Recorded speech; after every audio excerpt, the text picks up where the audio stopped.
পাটগ্রামে পরিচিতি ও মতবিনিময় সভা অনুষ্ঠিত।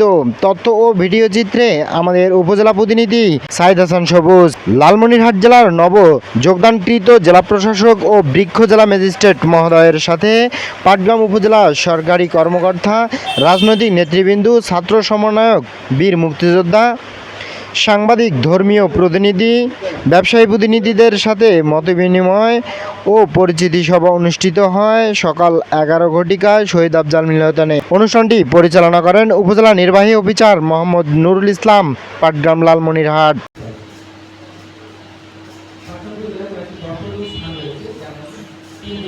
বক্তব্য রাখছেন ইত্তেকাব স্যার, সভাপতি, প্রেস ক্লাব পাটগ্রাম। আমাদের পাটগ্রাম উপজেলা থেকে রংপুরে যোগাযোগ বা লালমনিরহাটে যোগাযোগ সড়কের যে ভঙ্গুর অবস্থা, যাতায়াত করা যায় না, টোটালি যায় না।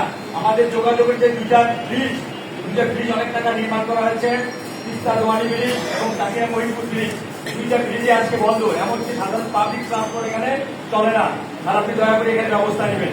আর পাটগ্রাম উপজেলা পরিষদ আগে বলব, আমাদের স্বাস্থ্য ক্ষেত্রে উপজেলা পরিষদের যে হাসপাতাল, এখানে হাসপাতাল পরিবেশ কিন্তু খুবই অপরিচ্ছন্ন এবং বিদ্যুৎ গেলে সেখানে জেনারেটর চালু করা টোটালি হয় না। গত রাতে আমরা দেখেছি সেখানে রুগীরা খুব দুর্বিষহভাবে থাকছিল।